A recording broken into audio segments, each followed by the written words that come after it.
Los creyentes en la Virgen de Guadalupe están convencidos que esta pintura tiene un origen milagroso.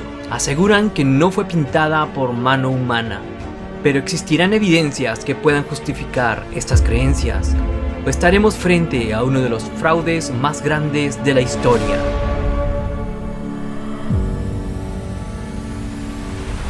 Son innumerables los testimonios que aseguran haber experimentado algún hecho que desafía lo que consideramos posible.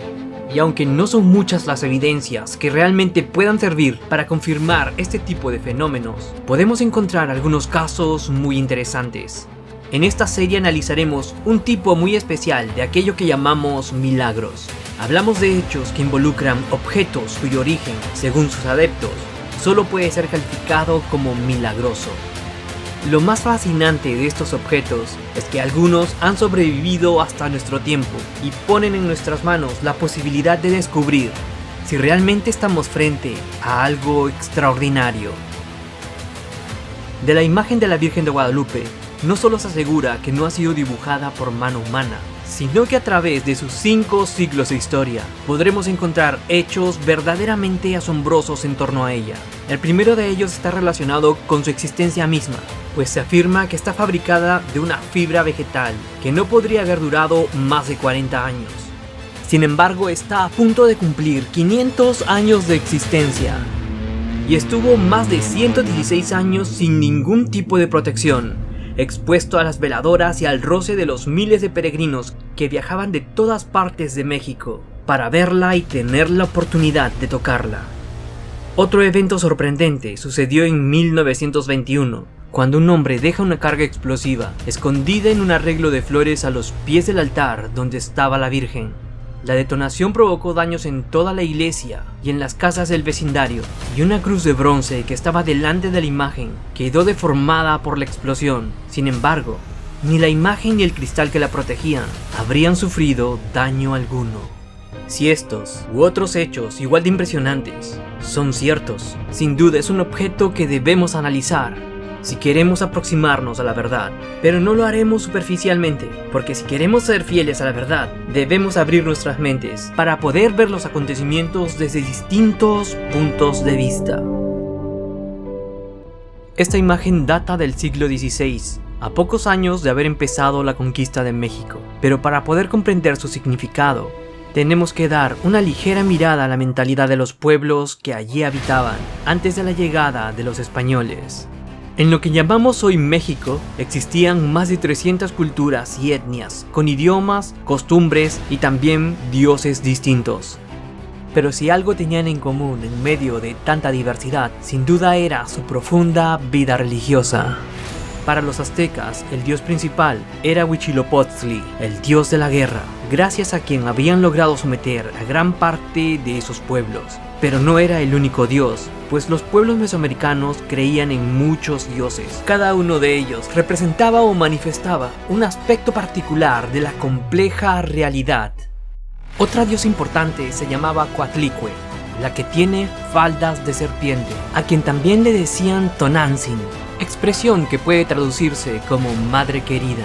Ella era la madre de muchísimos dioses, incluido Huitzilopochtli, de quien, según los mitos, quedó embarazada de forma misteriosa.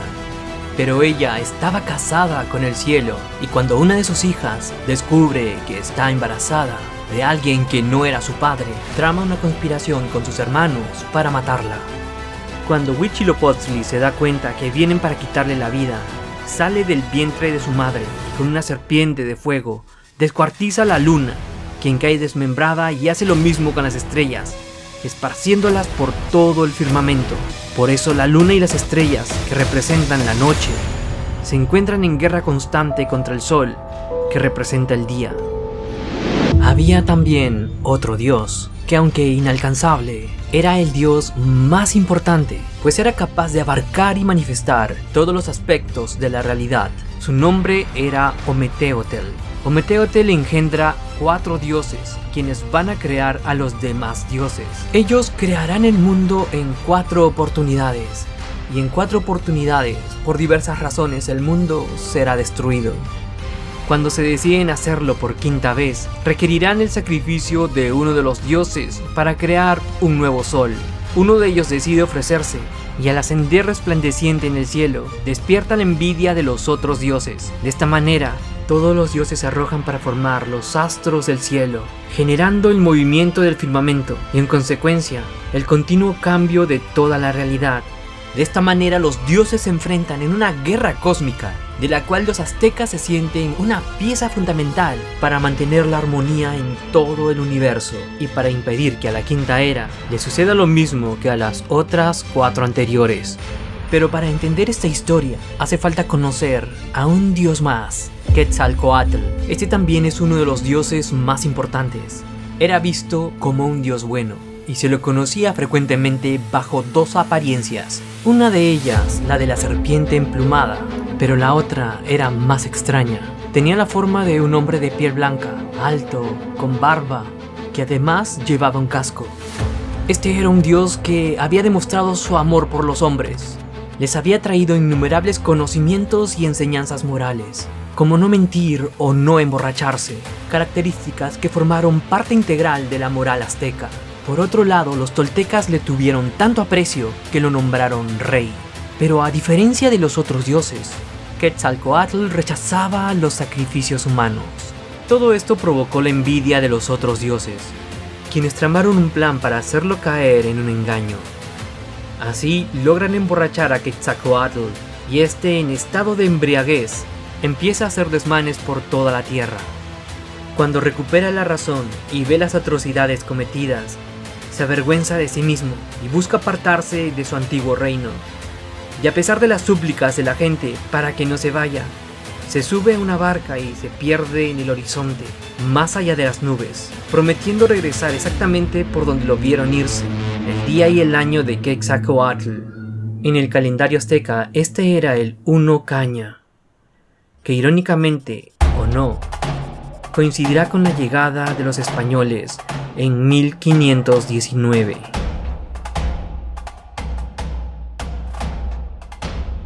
Cuando el rey azteca Montezuma oyó de unos hombres altos, blancos y barbados que habían llegado del mar y estaban merodeando por sus territorios, no tuvo duda que era Quetzalcóatl.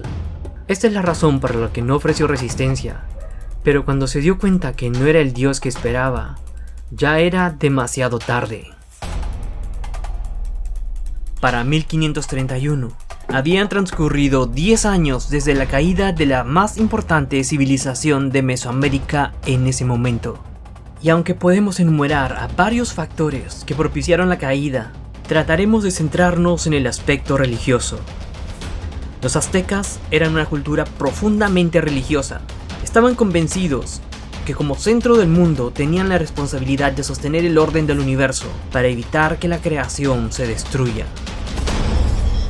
A las personas de nuestro tiempo, influenciados por una perspectiva materialista, les es muy difícil entender los mitos y las creencias religiosas, porque están convencidos que la realidad solo puede entenderse bajo patrones matemáticos.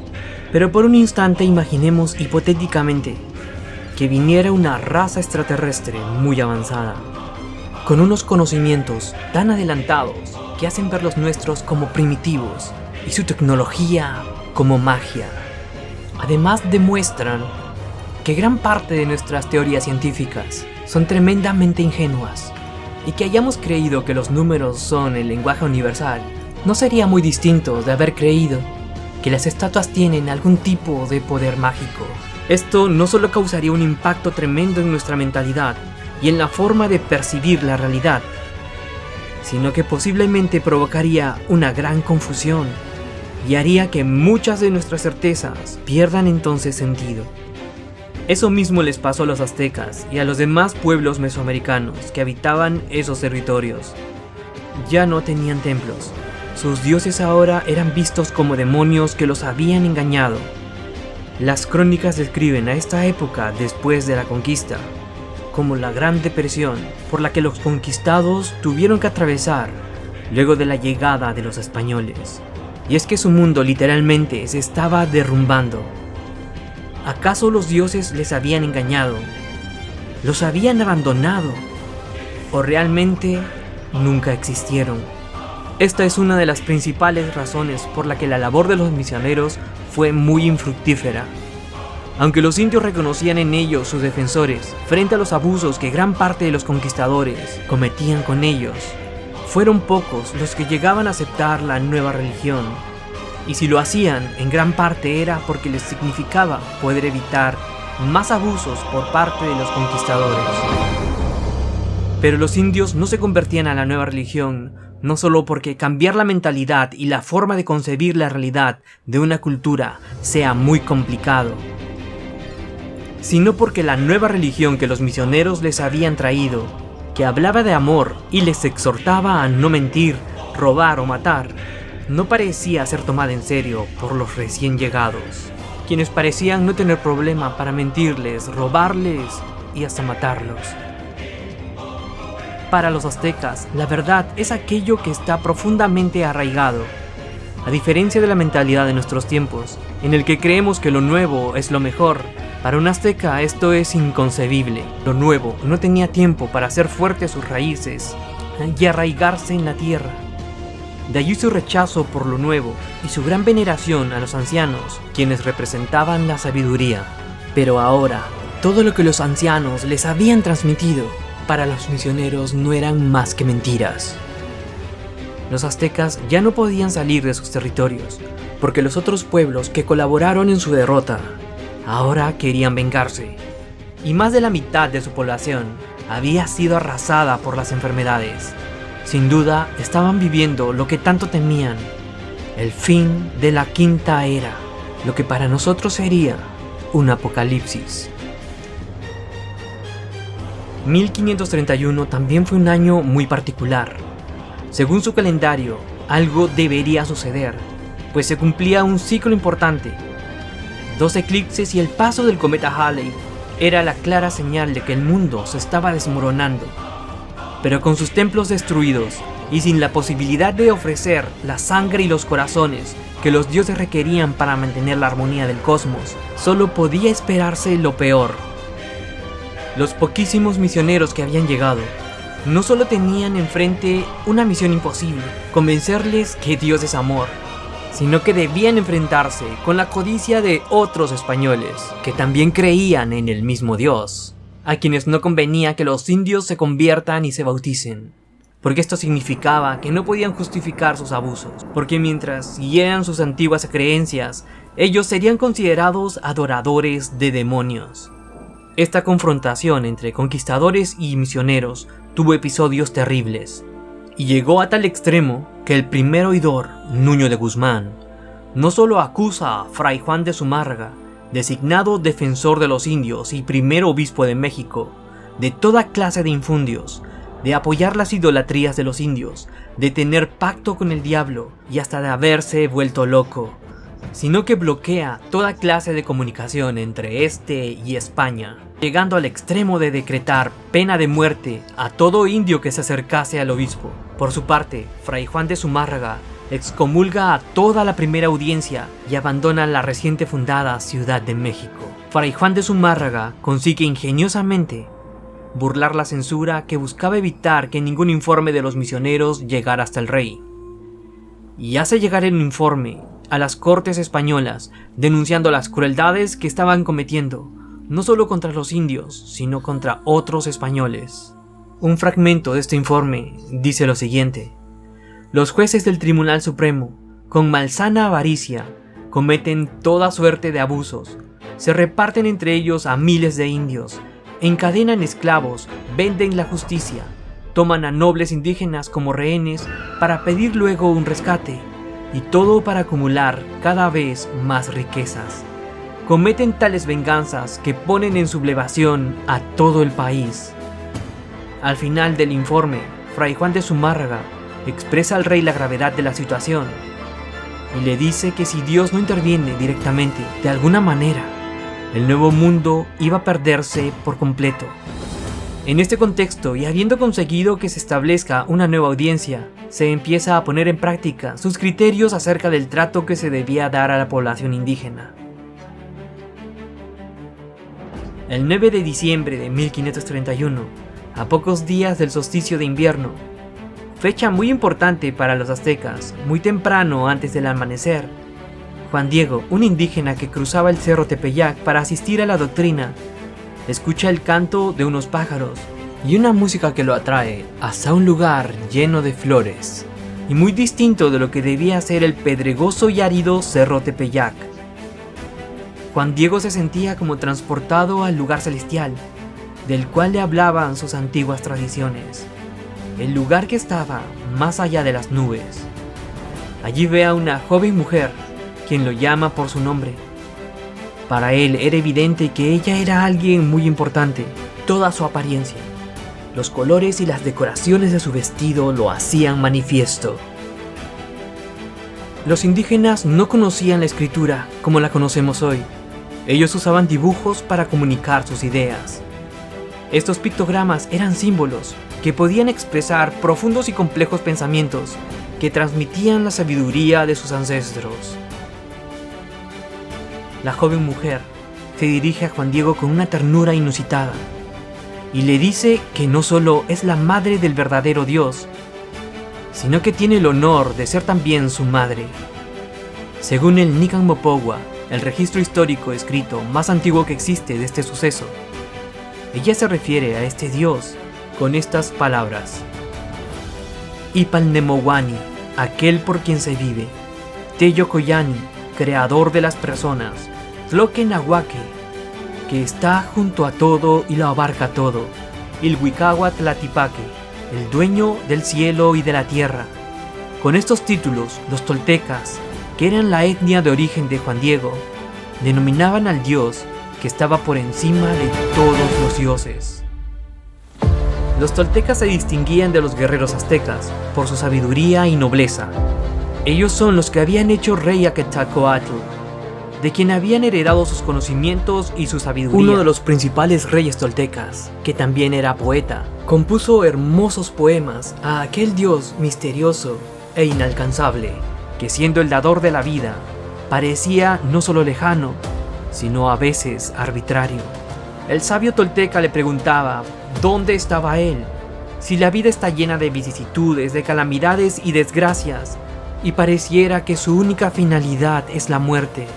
No obstante, a pesar de reconocer la imposibilidad de acercarse al misterio divino, el sabio tolteca reconocía que el hombre debía aceptar aquel misterio incomprensible e invocar y alabar a aquel que es el Dios verdadero. Por esta razón, las palabras de aquella mujer no le sonaron extrañas a Juan Diego. Entonces ella le expresa su deseo de construir un templo en el llano para que ella les pueda presentar y ofrecer a aquel Dios que es el amor persona. Para ello le pide un favor: ir a la casa del obispo, contarle todo lo que ha visto y transmitirle su deseo de construir allí su casita sagrada. En las culturas de Mesoamérica, el templo cumplía una función imprescindible. Antes de cualquier otra construcción, se debe establecer un templo, porque esta construcción marca el inicio de una nueva civilización, y si un templo era destruido, marca el fin de la misma. El templo era el lugar más sagrado, y además cumplía una función fundamental para el sostenimiento del mundo. Los dioses aztecas requerían sangre y corazones para que el universo se mantenga en movimiento y la vida pueda seguir su curso. Para eso los sacerdotes debían ofrecer todos los días sacrificios, de lo contrario, el fin del mundo sería inminente. El solsticio de invierno es el día más corto del año. Para los aztecas, esta era una fecha muy importante, porque el dios Sol requerirá mayor número de sacrificios para tener la fuerza suficiente para que el nuevo día pueda surgir, y así el ciclo de la vida de la quinta era pueda continuar. Sobre el número de sacrificios realizados aún existe un debate, pero casi ningún autor lo calcula en menos de 20.000 cada año en todo el territorio. Si bien las principales víctimas eran prisioneros de guerra, se sabe que mujeres y niños también fueron ofrecidos a los dioses. Para los españoles, estos sacrificios, junto con la antropofagia ritual, solo podía tener un origen diabólico. De allí la motivación de los misioneros por rescatar a los indígenas de lo que ellos consideraban las garras del diablo, y de la determinación por destruir sus templos y sus idolatrías. y que les incapacitaba para poder ver lo bueno que podía haber en sus tradiciones, mientras para los que habían hecho de la ambición un ídolo, les servía para justificar sus abusos y aumentar su codicia. Pero antes de juzgar estos actos, debemos considerar que en la historia de la humanidad, este tipo de rituales ha sido una práctica frecuente. Casi todas las culturas, desde Mesopotamia, Grecia, Roma, celtas, nórdicos, chinos e incluso los judíos en algún momento de su historia, realizaron este tipo de rituales, pues con ellos buscaban que el sacrificio de unos pocos les diera vida a muchos. Incluso en nuestros tiempos, la sociedad empieza a ver aceptable que algunos deban morir en pos de un bienestar futuro. Y si aún hoy este tipo de actos pueden ser vistos como diabólicos, imaginemos a un fraile del siglo XVI. Durante los siguientes días, Juan Diego enfrentará muchas dificultades para hacer llegar el pedido de la Virgen a Fray de Zumárraga, hasta que consigue hacerlo, pero el obispo era consciente que los indios tenían muchas historias sobre apariciones, y que en ese lugar había un templo dedicado a la diosa Coatlicue. Sus dudas eran comprensibles, así que le pedirá una señal, para que no haya dudas y pueda cumplir así el deseo de la supuesta Virgen María. El Nica Mopowa narra muchos más detalles que vamos a obviar para centrarnos en el momento del milagro. El día del solsticio de invierno de 1531, 12 de diciembre según el calendario juliano, Juan Diego se encuentra nuevamente con la joven y le transmite el pedido del obispo de una señal para que pueda creer. La Virgen le dice que suba al cerro y allí encontrará un jardín lleno de flores, que las recoja y se las lleve. El indio presuroso fue hasta aquel lugar y se encontró con el jardín que la Virgen le había descrito. Juan Diego recoge todas las flores que puede llevar y con la ayuda de la Virgen las coloca dentro de su tilma. Entonces se dirige camino a la casa del obispo para mostrarle la señal que éste le había pedido. La tilma es una vestimenta que usaban los indígenas, y más que una prenda de vestir, es considerada prácticamente como una extensión de su propio cuerpo. Le servía no solo para protegerse del frío, la lluvia o el sol, sino que también era un instrumento de trabajo. Es importante hacer notar que la tilma de la gente común no podría tener colores ni decoraciones, porque eso estaba reservado a los nobles, y el azul verdoso del manto de la mujer que se le había aparecido en el cerro estaba exclusivamente reservado al emperador. Por eso Juan Diego podía reconocer que ella no era una mujer común, sino una reina. Juan Diego llevará las flores en su tilma, esperando que estas flores encontradas en un lugar y tiempo al que no le corresponden, sea la señal que el obispo necesita para cumplir con el deseo de la Virgen. Al llegar a la presencia de Juan de Zumárraga, el indio Juan Diego dejará caer las flores, y en ese momento la imagen de la Virgen de Guadalupe se imprimirá en la tilma de Juan Diego. La imagen hasta el día de hoy puede verse y está expuesta en la Basílica de Nuestra Señora de Guadalupe, en la Ciudad de México. Hemos conocido la historia de las apariciones y tratado de entender la mentalidad de los hombres de ese tiempo, porque es importante saber qué fue lo que vieron los indígenas y qué hizo que iniciaran un proceso de conversión sin precedentes en la historia. En solo 5 años, los misioneros que experimentaban la infructuosa tarea de convencer a los indios de un Dios que es amor, en medio de circunstancias tan contradictorias, no se dieran abasto para la inmensa cantidad de indios que pedían ser bautizados y que venían desde distintos lugares de México para ver algo que parecía decirles más de lo que los españoles podían comprender, y que forjó la identidad de toda una nación. Si la imagen en realidad es una obra humana, ¿qué mente fue capaz, en esos momentos históricos, de integrar tantos elementos culturales que hicieran posible una unidad que nunca había podido consolidarse? Pero esta historia no puede quedar aquí, pues sobre la Virgen y la tilma se dicen muchas cosas, pero no todo es cierto. En la segunda parte analizaremos los argumentos en favor y en contra para discernir entre las exageraciones y falsedades que se han dicho tanto del lado de quienes creen que su origen es sobrenatural, como de quienes lo consideran imposible.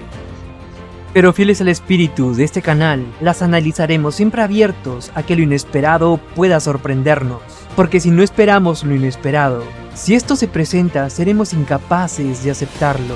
Pero para saber si realmente te interesa este tema, necesitamos que nos lo hagas saber dejándonos un like o escribiéndolo en los comentarios. Y así nos ayudarás a favorecer que el algoritmo de YouTube pueda hacer más visible este video. Pero si no te interesa este tema o te resulta incómodo que busquemos la verdad, lo mejor que puedes hacer es todo lo contrario. Así sabremos que no debemos seguir adelante con esta serie. Todo queda en tus manos.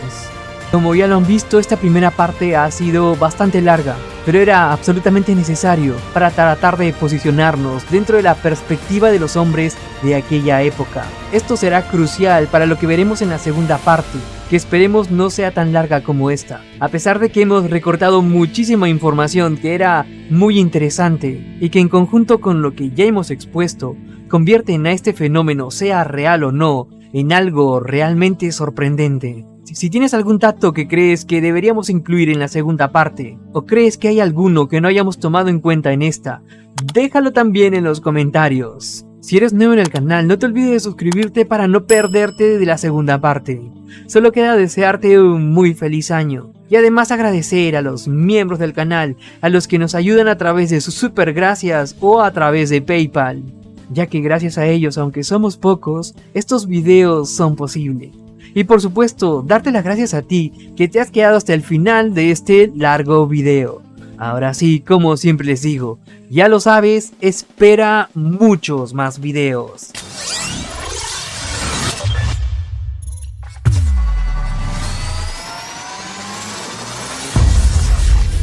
Antes de poder considerar que estamos frente a un objeto de origen milagroso, debemos confrontar los argumentos en favor y en contra del supuesto origen sobrenatural. Solo entonces estaremos listos para analizar la tilma, de la cual tenemos imágenes pocas veces vistas que nos ayudarán a acercarnos un poco más a la verdad.